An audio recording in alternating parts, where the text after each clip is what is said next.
नमस्कार प्यारे विद्यार्थियों। चलिए आज जो हमारा चैप्टर है वो है नरेशन का पार्ट थर्ड। अभी तक हमने दो पार्ट पढ़े थे।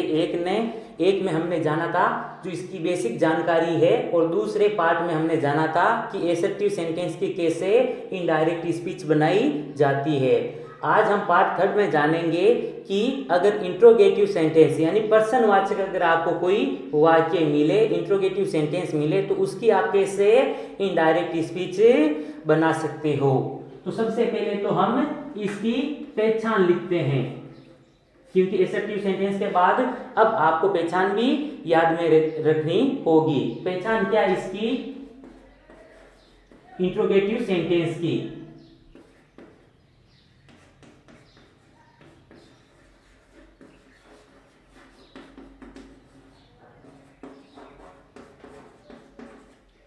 जो हमारा आज का जो सेंटेंस है वो है इंट्रोगेटिव। अगर इंट्रोगेटिव की पहचान क्या है वो आपको सबसे पहले मालूम होनी चाहिए। आरएस में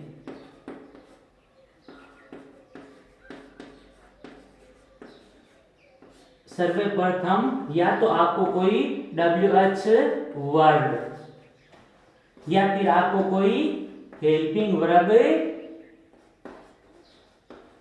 मिलेगी, और उसके साथ में ही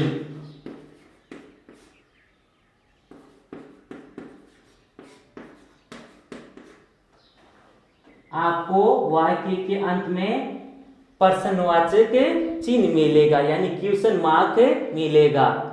सबसे पहले तो या तो आपको WH वर्ड या हेल्पिंग वर्ब मिलेगी, और उसके साथ में आपको वाक्य के अंत में ये क्वेश्चन मार्क यानी प्रश्नवाचक चिन्ह मिलेगा। तब आपको पता चलेगा कि जो हमारा सेंटेंस है वो इंट्रोगेटिव सेंटेंस है। तो चलिए, अगर आपको कोई इंट्रोगेटिव सेंटेंस मिले तब आपको आरवी में क्या चेंज करनी है। देखिए, आरवी में एसर्टिव में तो क्या लिखा था हमने, सेड टू की जगह टोल्ड, सेड को सेड, सेज को टेल्स, और से को टेल में चेंज करते हैं। लेकिन इंट्रोगेटिव में अलग होता है।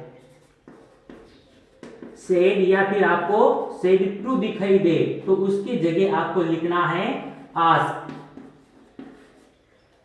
ये ध्यान रखना है।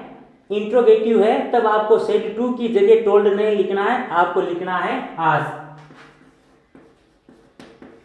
और इसमें जो कंजक्शन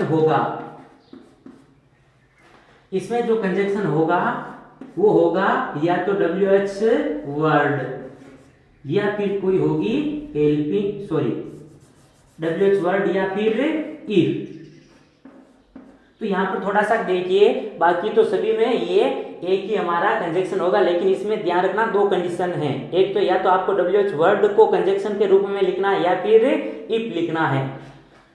तो मैं थोड़ा सा इसको एक्सप्लेन कर दूं आपके लिए। इफ कब लगाना है, अगर सबसे पहले आपको HV दिखाई दे यानी हेल्पिंग वर्ब दिखाई दे, तब तो आपको लगाना है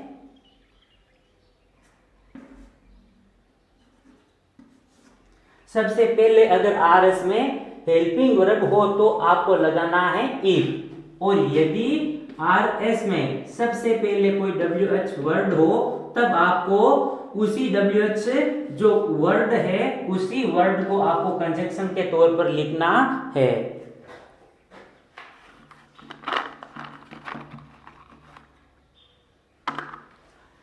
तो चलिए, ये तो बात थी चेंज इन आरवी यानी आरवी में परिवर्तन की। सेड टू की जगह क्या लिखना है आस्क, और कंजक्शन क्या लिखना है, या तो आपको WH वर्ड लिखना है। कब लिखना है, जब RS में सबसे पहले RS यानी इन्वर्टेड कोमा में अगर आपको सबसे पहले कोई WH वर्ड दिखाई दे तब आप उसी WH वर्ड को कंजक्शन के तौर पर लिख सकते हो। और यदि RS में सबसे पहले आपको हेल्पिंग वर्ब दिखाई दे यानी कोई सहायक क्रिया दिखाई दे तब आपको लिखना है इफ। चलिए, अब हम चेंज करते हैं, एग्जाम्पल लेते हैं।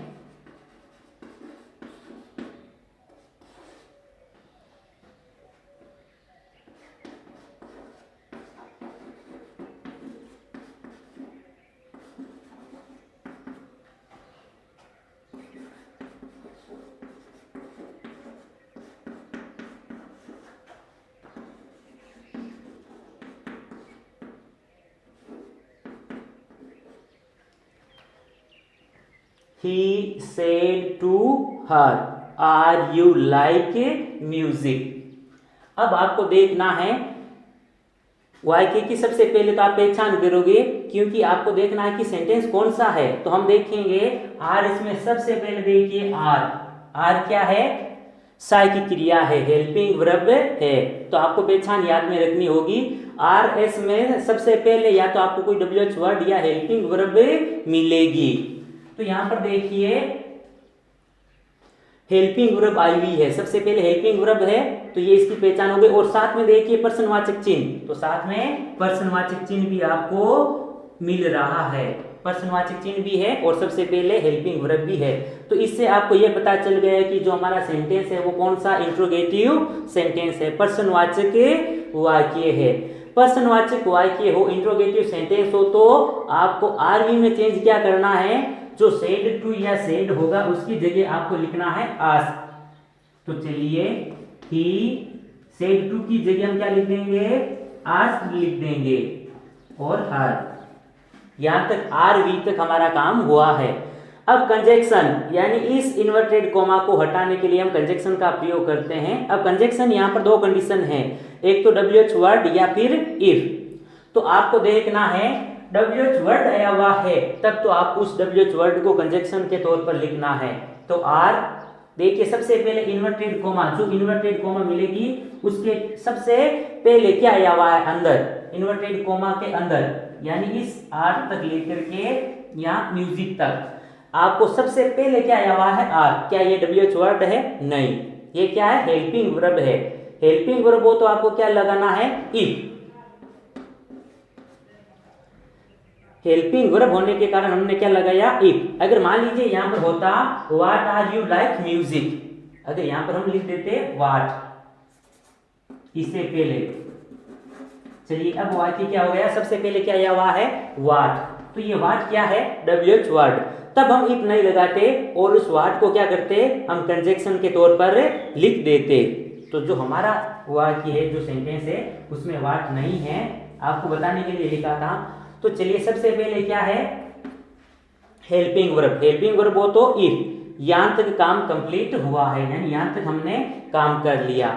चलिए अब यहां पर एक कंडीशन आपको ध्यान में रखनी है, जैसे कि एसर्टिव सेंटेंस में हमने क्या किया था? क्रम वाइज, यानी हम क्रम वाइज चलते गए और वाक्य को चेंज करते गए। लेकिन पर्सनवाचक वाक्य में क्या आपको बात ध्यान में रखनी है? एक नोट डाल लीजिए साइड में। पर्सनवाचक वाक्य में आपको क्या करना है? जब RS को आप चेंज करोगे, RS का जो सब्जेक्ट होगा,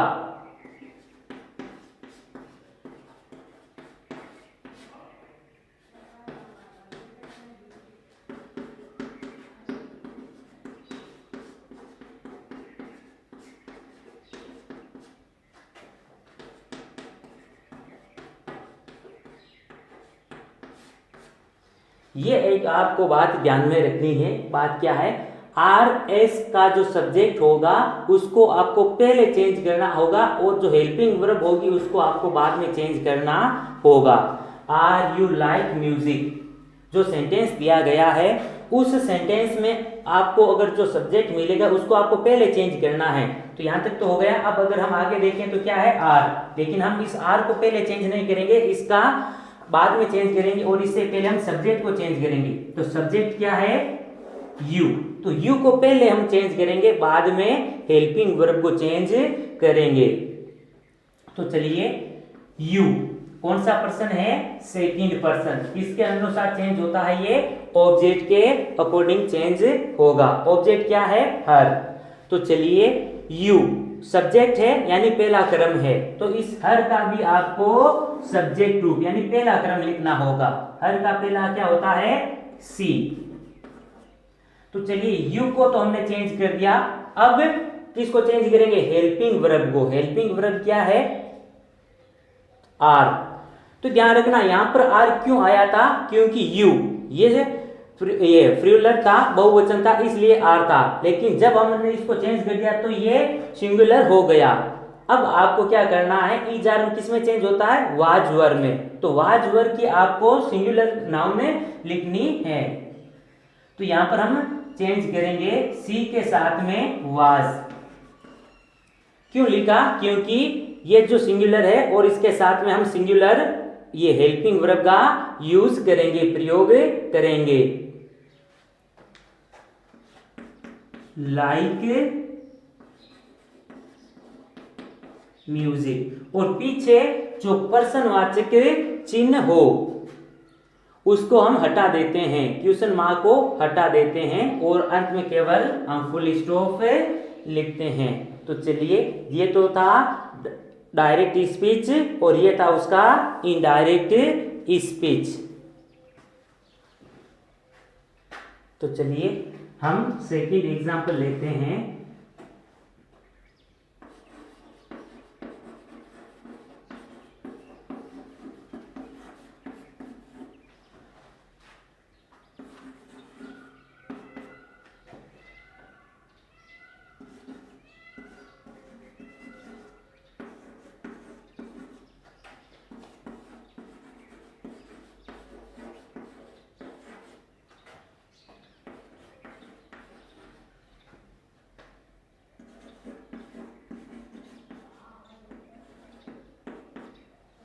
चलिए हमारा सेकेंड एग्जाम्पल देखिए। Ramesh said to her, have you completed your work.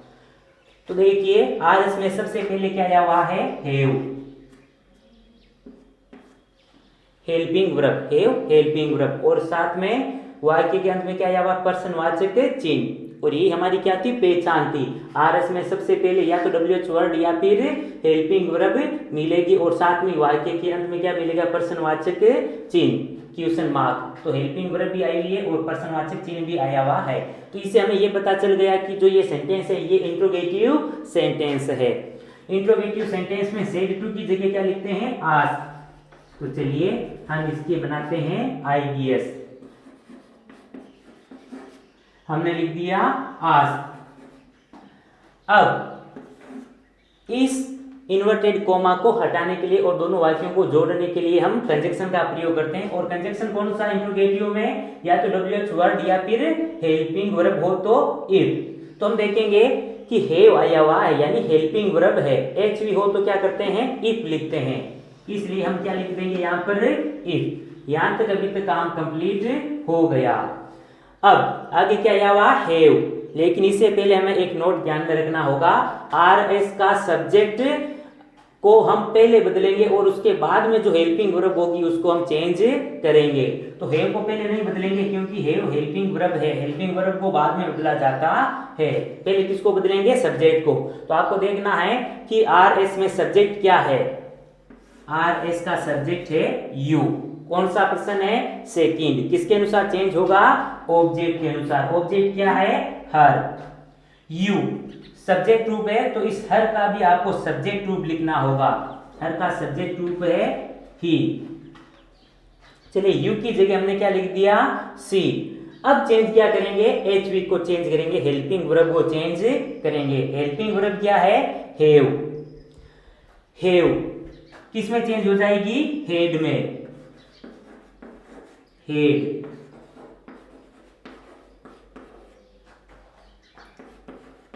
Completed. चलिए आगे योर। कौन सा पर्सन आ गया? Second person. किसके अनुसार चेंज होगा? ऑब्जेक्ट के अनुसार। अब आपको देखना है ये योर यहां पर क्या है? पॉसेसिव फॉर्म है यानी तीसरा क्रम है। यू यू योर तीसरा क्रम है। तीसरा क्रम बोलिए या फिर पॉसेसिव फॉर्म बोलिए। पॉसेसिव फॉर्म है तो इस हर की भी आपको पॉसेसिव फॉर्म या तीसरा क्रम लिखना होगा। तो देखते हैं इसका तीसरा क्रम क्या है? सी हर हर। सेकंड और थर्ड सेम है हर। तो योर की जगह लिख देंगे हर और आगे क्या है? वर्क। वर्क और जो पर्सनवाचक चिन्ह होगा उसको हटा देंगे और पीछे केवल फुल स्टॉप। ये था हमारा सेकंड एग्जाम्पल। चलिए हमारा जो थर्ड एग्जाम्पल है वो है she said to me where did you go. सबसे पहले क्या आया हुआ है? डब्ल्यूएच वर्ड और वाक्य के अंत में क्या आया हुआ है? पर्सनवाचक चिन्ह। वेयर डिड यू गो पर्सनवाचक चिन्ह भी है और डब्ल्यूएच वर्ड भी है। तो यही तो हमारी क्या थी इंट्रोगेटिव की पहचान, WH वर्ड और अंत में क्या है वाक्य के पर्सनवाचक चिन्ह। तो इससे पता चल गया कि ये जो सेंटेंस है वो इंट्रोगेटिव का है। अब चेंज क्या करेंगे, सेड टू की जगह क्या लग देंगे हम आस्क। अब यहाँ पर ध्यान में रखना है, अभी तक दो एग्जाम्पल हमने देखे थे और दोनों में ही सबसे पहले क्या थी हेल्पिंग वर्ब थी, लेकिन यहाँ पर देखेंगे वेयर आया हुआ है, ये हेल्पिंग वर्ब नहीं है। WH वर्ड हो तो हम कंजक्शन के तौर पर भी क्या लिखते हैं, उस WH वर्ड को लिखते हैं। इफ नहीं लिखेंगे, इफ लिखा जाता हेल्पिंग वर्ब हो तो सबसे पहले, तो यहाँ पर सबसे पहले WH वर्ड है तो उस WH वर्ड को हम कंजक्शन के तौर पर लिख देंगे। तो ये कंजक्शन के तौर पर हो गया वेयर।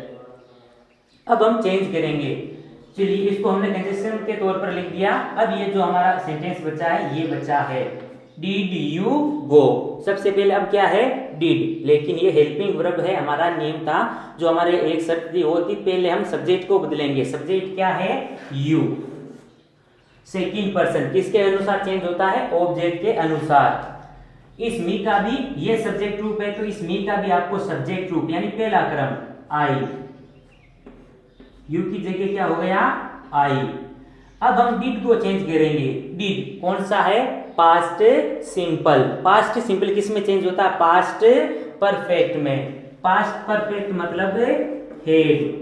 तो देखिए डिड की जगह हमने क्या लिखा है हेड लिखा है, यू को हमने पहले चेंज कर दिया। अब बची क्या है गो। ध्यान रखना यहाँ पर हमने क्या लिखा है हेड, ये तो कौन सा टेंस था पास्ट सिंपल।